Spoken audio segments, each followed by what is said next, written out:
أعوذ بالله من الشيطان الرجيم.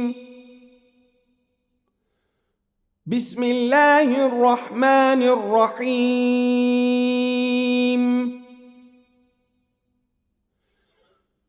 سبحان الذي أسرى بعبده ليلا من المسجد الحرام إلى المسجد الأقصى الذي باركنا حوله لنريه من آياتنا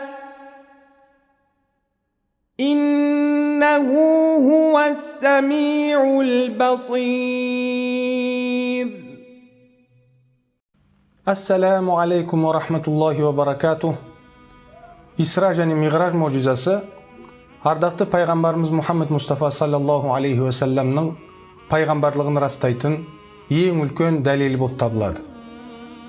Осы мөжизаның орындалуы барысында пайғамбарымыз саллаллаху алейхи ва саллам көптеген қиыншылық, көптеген ауыртпашылық кезеңдерден кейін Алла тағаланың өзінің сүйікті құлына деген ерекше мейірімі, рахымы және ерекше жәрдемі болып табылады.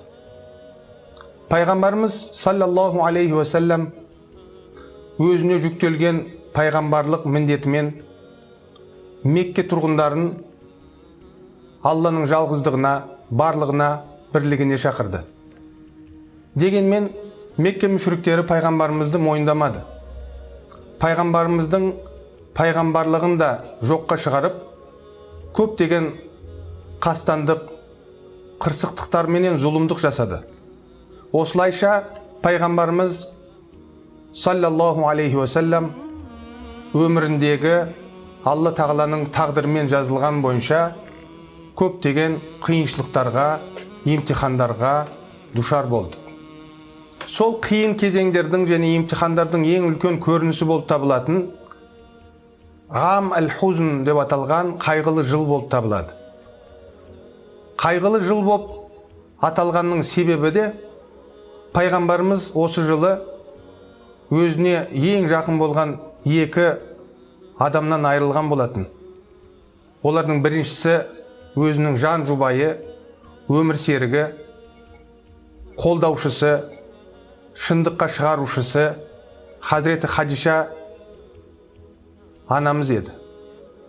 Екіншісі адам болса, ол әрқашанда пайғамбарымызға қорған жасап, қорғаушы болатын өзінің немере ағасы Абу Талиб ибн Абдул Мутталиб еді.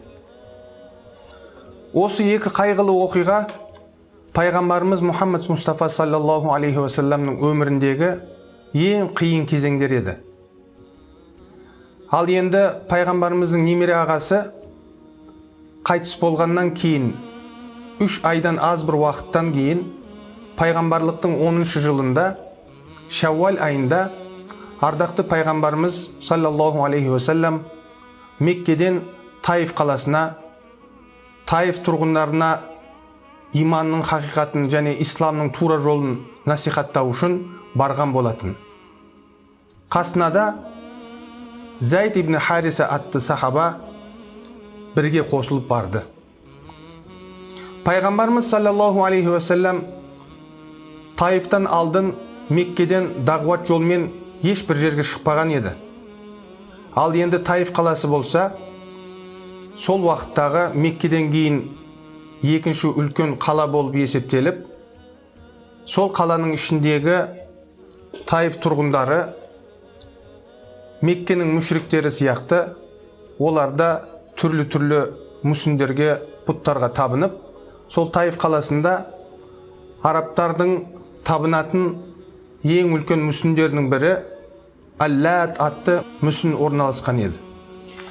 Ардақты пайғамбарымыз оған Алланың рахымы менен сәлемі болсын, Таиф тұрғындарына Алла тағаланың барлығын, бірлігін, жалғыздығын және ислам дініміздің тура жолын насихаттайды.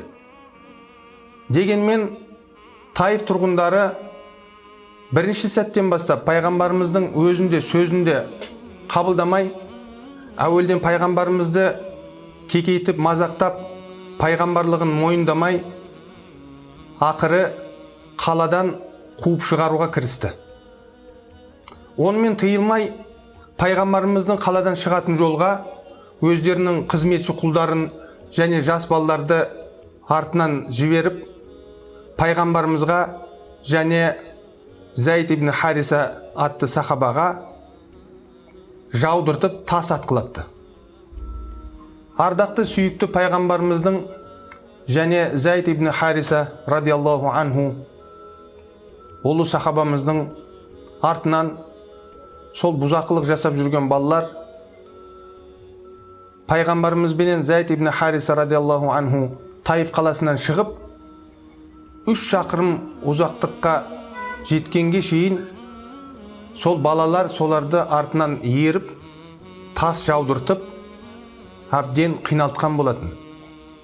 Қиналтқандары соншалықты ардақты пайғамбарымыздың мұбарак аяғы, ал енді Зайд ибн Харисаның басы жарылып, өте қатты жарақаттанған болатын. Ардақты пайғамбарымыз, Алла тағаланың оған рахымменен сәлем болсын, және Зайд ибн Хариса радиаллаху анху бір ағаштың көлеңкесіне келіп тоқтады. Пайғамбарымыз саллаллаху алейхи уассалам тағдырдың жазмысына мойынсынып, еш наразылық білдіртпей, бір Алланың разылығы үшін 2 ракағат намаз оқыды. 2 ракағат намаз оқығаннан кейін иман, тәуекел және айқындыққа толы мына бір дұғаны оқыды. Аллахумма илайка ашку дафа қувати ва қиллата хилати ва хавани алан нас. Я Алла, әлсіздігімнен, шарасыздығымнан, елдің қорлығына деген дәрменсіздігімнен өзіңе ғана өкпемді айтамын. Я архамар рахимин, أنت رب المستضعفين وأنت ربي. Уа рахымдылардың ең рахымдысы, сен әлсіздердің Раббысың, менің де Раббымсың.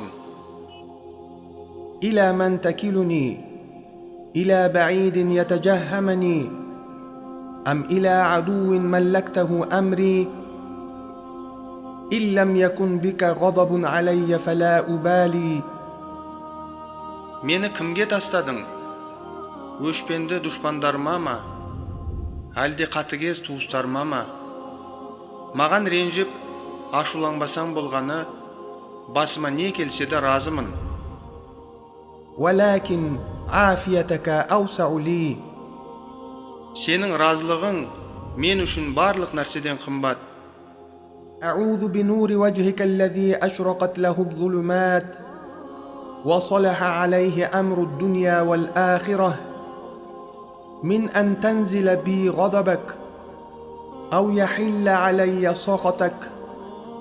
لك العتبى حتى ترضى ولا حول ولا قوة إلا بالله. Қаһарыңа душар болмас үшін дүние мен ақыреттік істерді мінсіз істеп, қараңғылықты нұрға бөлейтініңе үміт артып, бір өзіңе ғана сыйынамын. Разылығыңа бөленіп, ризашылығыңды алғанға дейін құзырыңда құлшылық етемін. Алладан басқа сүйеніш те, басқа сенім артар күш те жоқ. Осы дұғамен ардақты пайғамбарымыз Алла тағаланың оған рахымменен сәлем болсын, себептердің барлығын қолданып болып, бұдан былай тек бір Алланың шексіз құдіретімен жәрдеміне мұқтаж екенін білдірді. Пайғамбарымыз дұғасын бітірер-бітірмес көктерден Жибрил алейхиссалам періште мен тау періштесі көрінді. Себебі пайғамбарымыздың осы дұғасы аршты сілкіндіріп, Алла тағала өзінің сүйікті құлына 2 періштені көмекке жіберді. Тау періштесі пайғамбарымыз Мұхаммад саллаллаху алейхи уассаламның қасына келіп, «Я Расулаллах, рұқсат бер, осы 2 тауды Таифтың басына түсірейін», деді. Сонда біздің пайғамбарымыз жүрегі мейірімділікпен, рахымға толған ардақты сүйікті пайғамбарымыз жоқ деді. Бұлар қазір не істеп жатқанын білмейді. Ал енді келешекте осы халықтан ислам дінімен, иман жолымен жүретін ұрпақтары шығатын болса, онда жоқ, рұқсат етпеймін деді.